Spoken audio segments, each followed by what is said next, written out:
श्रावण पुत्रदा एकादशी की संपूर्ण पौराणिक कथा। जय श्री हरि विष्णु। जय श्री लक्ष्मी नारायण।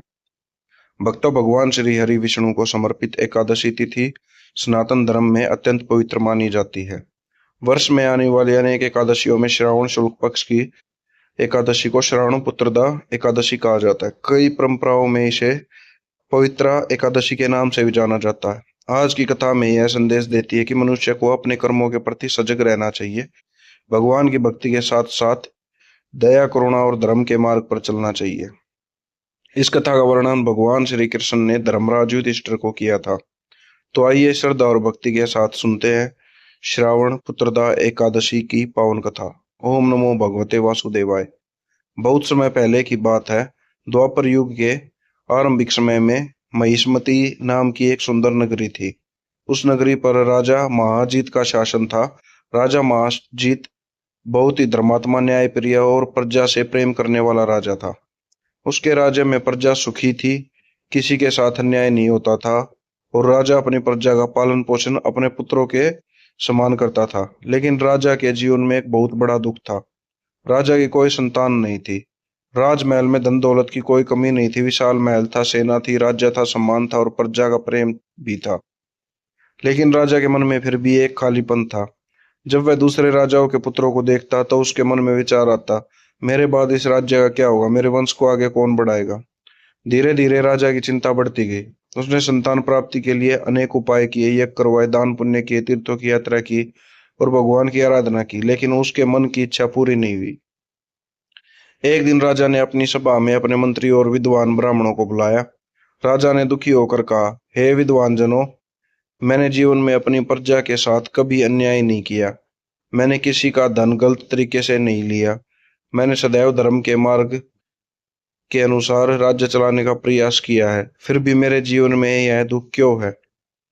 सभा में बैठे सभी विद्वान राजा की बात सुनकर चिंतित हो गए। काफी विचार करने के बाद उन्होंने निर्णय लिया कि किसी महान ऋषि से इनका समाधान पूछा जाना चाहिए। उन्हें पता चला कि लोमश मुनि इस विषय में मार्गदर्शन कर सकते हैं। राजा ने मंत्री और सभा के विद्वान लोमश मुनि के आश्रम की ओर चल पड़े। जब वे आश्रम पहुंचे तो उन्होंने ऋषि को प्रणाम किया और राजा की पूरी समस्या उनके सामने रखी। उन्होंने कहा, हे महर्षि, हमारे राजा बहुत धर्मात्मा है, फिर भी उन्हें संतान का सुख प्राप्त नहीं हुआ। कृपया बताइए कि इसका कारण क्या है।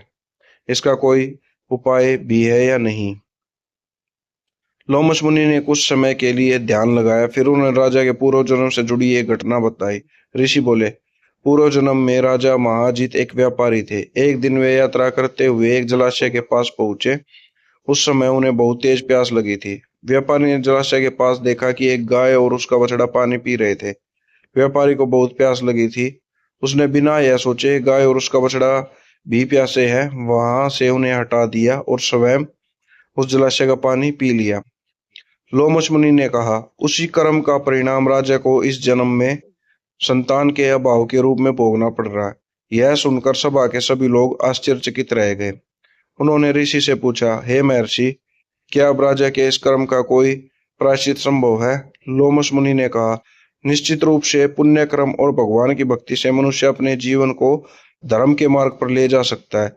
फिर ऋषि ने उन्हें एक पवित्र उपाय बताया। उन्होंने कहा, श्रावण मास के शुक्ल पक्ष में आने वाली पुत्रदा एकादशी का व्रत श्रद्धा पूर्वक करो। भगवान श्री हरि विष्णु की पूजा करो, रात्रि में जागरण और भगवान का स्मरण करो तथा इस व्रत का पुण्य राजा महाजीत को समर्पित कर दो। ऋषि ने आगे कहा, इस प्रकार श्रद्धा से किया गया व्रत राजा के लिए कल्याणकारी होगा। राजा के मंत्री और सभी लोग ऋषि की बात सुनकर प्रसन्न हो गए। उन्होंने लोमश मुनि को प्रणाम किया और अपने राज्य वापस लौट आए। जब श्रावण शुक्ल पक्ष की पुत्रदा एकादशी आई तब राजा ने मंत्रियों, ब्राह्मणों और प्रजा से श्रद्धा पूर्वक भगवान श्री हरि विष्णु की पूजा की।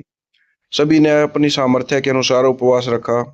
भगवान विष्णु का नाम लिया गया, मंदिरों में दीप जलाए गए, भजन और कीर्तन किए गए और रात भर भगवान का स्मरण किया गया। अगले दिन द्वादशी तिथि पर विधि के अनुसार व्रत का पारण किया गया और व्रत का पुण्य राजा महाजीत को समर्पित कर दिया गया। कथा के अनुसार इस पुण्य के प्रभाव से कुछ समय बाद राजा की रानी ने गर्भ धारण किया।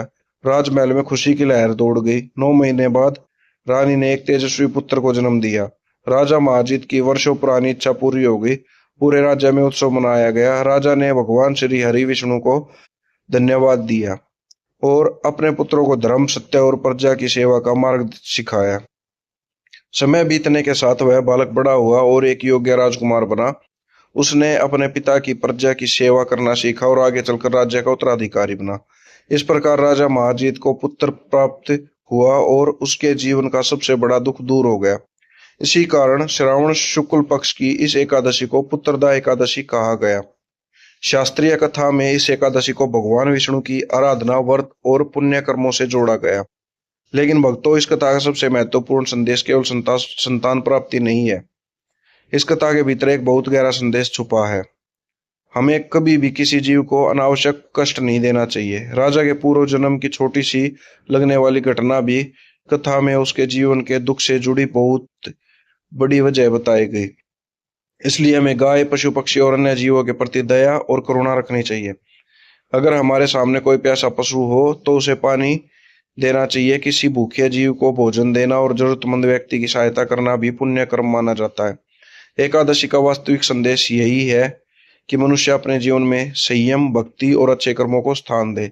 इस दिन भगवान विष्णु का स्मरण करे, अपनी क्षमता के अनुसार व्रत रखे, दान पुण्य करे, जरूरतमंदों की सहायता करे और सबसे महत्वपूर्ण, अपने मन, वाणी और कर्मों की किसी को दुख पहुंचाने से बचे। कथा में भगवान की भक्ति के साथ कर्म के महत्व को भी समझाया गया। इसलिए अगर जीवन में कोई परेशानी चल रही हो तो निराश होने की बजाय भगवान पर विश्वास रखें और अपने कर्मों को सुधारने का प्रयास करें, क्योंकि सच्ची भक्ति केवल पूजा करने में नहीं बल्कि अपने व्यवहार में भी दिखाई देती है। अब अंत में भगवान श्री हरि विष्णु से प्रार्थना करते हैं, हे प्रभु श्री हरि विष्णु, हमारे मन को शुद्ध करे, हमारे अंदर दया और करुणा का भाव पैदा करे, हमसे जाने अनजाने में हुए गलत कर्मों के लिए हमें सही मार्गदर्शन पर चलने की शक्ति दे, हमारे परिवार में सुख, शांति और प्रेम बनाए रखे और सभी जीवों के प्रति हमारे मन में दया का भाव रखे। ओम नमो भगवते वासुदेवाय। ओम नमो नारायणाय। जय श्री हरि विष्णु। भक्तों, अगर आपको हमारे श्रावण पुत्रदा एकादशी की यह पावन कथा अच्छी लगी हो तो भगवान श्री हरि विष्णु का नाम लेते हुए कमेंट में लिखिए, जय श्री हरि विष्णु।